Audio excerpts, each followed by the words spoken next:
Hello and welcome to another video. If you are new here, my name is Chiz, my pronouns are they, them, and I do things on here sometimes. But today I'm going to be doing something that I haven't done kind of a long while, which is just like a DIY video.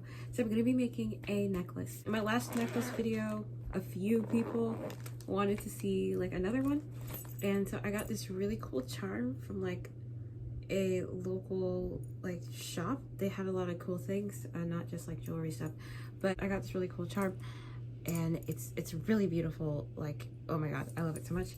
And I was thinking about making a rosary type of necklace with it, but because it's so huge, I feel like that wouldn't look good. So I saw this really cute necklace and I was like, I could probably do something like that with what I have. So we shall see.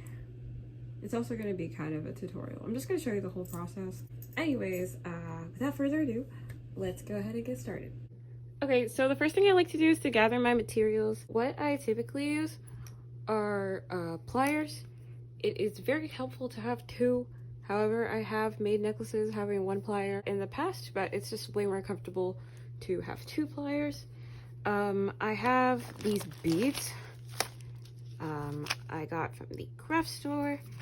And I have these beads that I bought a while ago, or like they're just like a bunch of old necklaces, and I bought them in bulk in Nigeria because I was like, hey, I'm a recycler and I remake, you know, I use the old beads to make new stuff, so I was able to get a really good deal on them.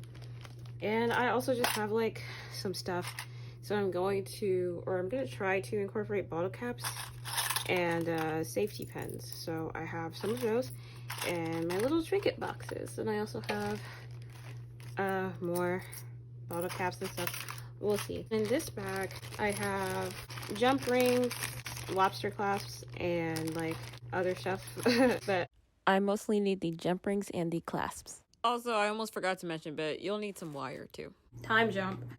I finished the necklace, right? It looks like this, but I don't quite like it. I think that I want to use only the white pearls on it. I think it would make it just look better. I don't know. It just wasn't really what I was going for. So I'm going to take it apart, but not really, because I'm going to try and reuse as much as I can. So let's just get to it. We're only going to be using these Crafter Square glass pearls, right? They're pretty, and I think they would go well with the silver. We're gonna start by taking all the stuff off of this necklace. These are going to be reused or modified. Let's get to the actual beading. So this is gonna be like a whole lot simpler than what we're doing before. First things first is to thread the bead through the wire. So this is actually not the one I have open. Okay, these are all the different sizes, and we're just gonna try different arrangements. Just by the way, I definitely need a bead organizer. If you have one, you're like 5 steps ahead of me right now. Anyways, first step is to thread the bead through the wire. So here's what I like to do is I put it through, take my small nose pliers, make a little loop, if you can see. I hope you can. And then I cut it, and then I make another loop. Always cut longer than you think. It's always better than cutting shorter. I do this for like almost everyone. As you can see, I did it here, made the loop, and attached with jump rings to other things. Some people attach it directly from the loop, which I was thinking about trying, but it's like you kind of have to know what you want already. I'm just kind of winging it. Oh yeah, I got 2, and let's get a bunch more. So I just repeated the process for as many beads as I thought I would need. I did go over, so like I did more than I thought I would need, just so I wouldn't have to go back and do the same thing. Okay, so something that I showed in the clips before that I wanted to show again because I did not know you could do this. You probably might know, you might not know, so I don't know. Let's see. So I get a soda tap and I try to, you know, make it as not pointy as possible. Right now it's pretty pointy over here in the back. I try to like plier it down. Oh, I broke it. Okay, well, Take that off. Try to make it flat, flat, flat, flat, flat. There you go. That's pretty good. Then I take a thumbtack and I make a hole, like right here. It kind of hurts your thumb, but just try. There we go. Now there's a hole in it that you can put a jump ring through and make it part of your necklace. I was just testing out some potential arrangements of the beads here. Moving on. I wanted to show you guys how I made this chain. I'm going to use this safety pin, and if you are using safety pins, try your best to get the ones that have the loop right here, because it's just so much better than, for example, like this one that doesn't have it, because the jump ring like slides around all around the necklace, and this one just makes it stay in place. So we're going to be using this as our start or base. I'm also going to be using some of these cord ends, not the way they're supposed to be used, but like, who cares? They look like this, by the way. I don't know how easy it is for you to see, but they look like that. This is what they look like in the pack. Also, I'm going to be using some jump rings and then some of the beads, and that's about it. All my jump rings are falling out, but yeah, you're going to be using some of these. Okay, so first we're going to start with this end of it. So I'm going to take a jump ring that's open, put it through, and also put another one that's closed, because just make this a little longer, right? So close it, make sure it's secure, and then you got something like this, if you can even see it. So with the bead that has wire through it that we made earlier, we could take a jump ring. I have some opened ones from when I took the necklace apart, but I wish they came open. Like, why would they come closed? Anyways, I'm gonna attach it to that chain that I got going on. So now we have this little thing. And now I want some variety, so I'm gonna take one of those cord ends. And normally they only have a loop on one side. Some of them don't have that loop at all. But yeah, anyways, it looks like a little tight spring. Take out one of the loops. Oh my god, it's kind of difficult to do, but you can get the hang of it. Yeah, raise them up like this, like that. And so it has two loops.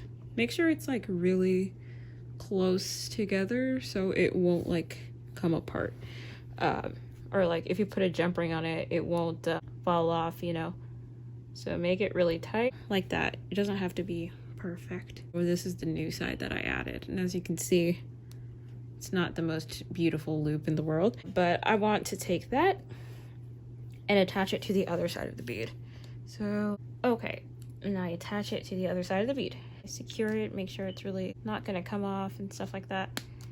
So this is what we got going on so far, and I could just add chains of jump rings. So let me show you a really easy way on how I make chains the fastest way I know, like possible. So you take a jump ring and you open it up, and then you add two closed ones. 1, 2, and then you close it up, secure it. So you got a group of 3. I'm gonna put it down right here. Oh, you can't see it. Put it down right here. And then you do it again. So you open it up and you put 2 more. Close it, make sure it's secure, and then you take a jump ring and open it up, and you attach those 2 like at the edges. Make sure it's straight, close it off really well, make sure it's secure, and boom, you got a chain of 7 while only opening up 3. I don't know if that was intuitive, but I learned it and I just wanted to share. So yeah, you can make chains pretty fast, or you could just buy pre-made chains. I just don't have any. Anyways, we got, oh, this safety pin's a little bigger. Anyways, I think I'm gonna add some chain and then put another bead and then put another cord end. Do whatever you're feeling, because There's no right or wrong way. I am so sorry that a lot of the stuff I was doing was off screen, but essentially I was just using a jump ring to attach different things, so be it a bead or one of the cord ends. But yeah, I'm so sorry for working off screen. I really couldn't see the camera as I was recording, but I just kept adding things until it was the length that I wanted, and that was it. Anyways, so for the other side of the safety pin, usually it will have like a hole in the top right here, and that should be perfect for a jump ring to fit through. By the way, I'm using 6mm jump rings. Okay, there we go. So that fits perfectly, and then you should just be able to close it off. There you go. And now we have another chain. We are done with this for now. So we're gonna set it aside and just try to attach these beads in a repeating order. So my plan was to do big bead, small bead, middle bead, or whatever. But we're just gonna do it in a good order. And we're gonna attach them with jump rings and maybe use some cord ends, who knows. Let's get to beading. Oh, I also just wanted to show you me using the soda tub in the necklace. All right, so I take the jump ring that's open in my plier and I put it through the hole that I made with the thumbtack. And I also attach it to the chain that I got going on because I don't want too much space between them. And then I close it off, right? Sorry, I had it close to my face because I was looking at it. Okay, so this is what it looks like. And then on the other side is skinnier, so there was no need for us to make a hole. So I open up my jump ring and I just put it through. And let's see, what bead are we doing next? And then I just attach it to the other bead, close it off. Now we have this beauty. And then you just continue making the necklace like normal. And continue making the necklace like normal, I did. This was by far the easiest part of the whole process because everything was already prepped. I just had to open and close jump rings essentially, and yeah, it's the most mindless. I was just watching videos. I was watching videos through the whole thing, but I was paying more attention to this video. Also, let me know if you also watch Jarvis Johnson. I've just been binging his videos. So good. Okay, I think I figured out like what arrangement I want the necklace to be in. So when I'm attaching it to this like big like loop right here, I want to use wire just to make sure it doesn't fall off because this is like a pretty like heavy duty thing and my jump rings seem pretty like flimsy in comparison. So I'm going to take my wire and loop it around this thing like multiple times. So this is proving more difficult than I thought. Okay, there we go. This is how I got it. I got like 2 loops going around it. I'm going to cut it off and make another loop while attaching it to the bead, which I will show because my explanations are probably not the best. Cut off more than I need. And then I take the wire, put it through to this bead, and then I start twisting it. I make a loop. Or I guess the loop needs to be around here first.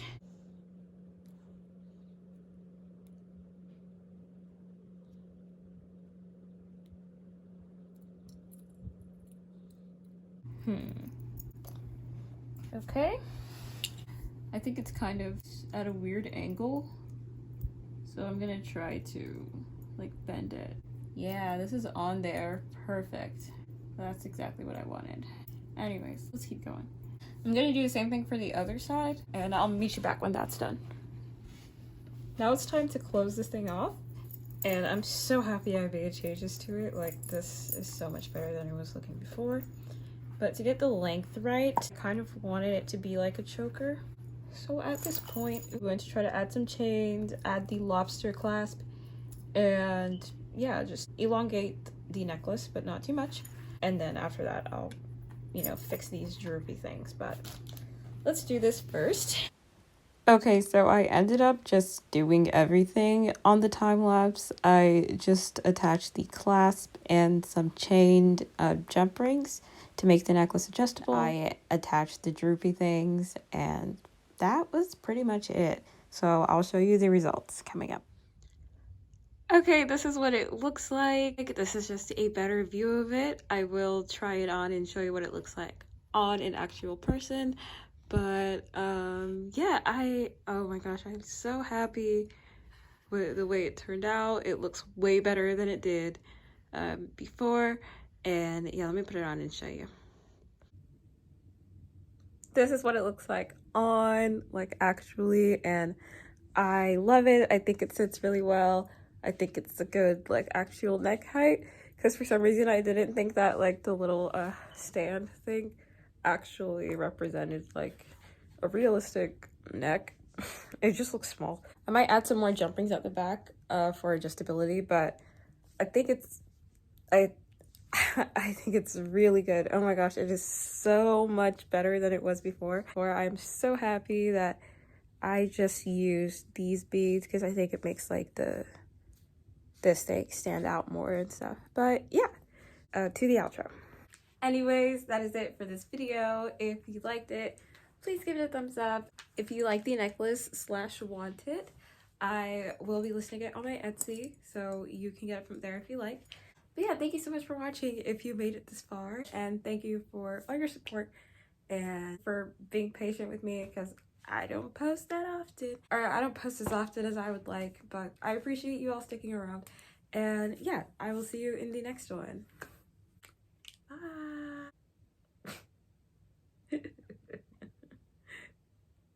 Bye.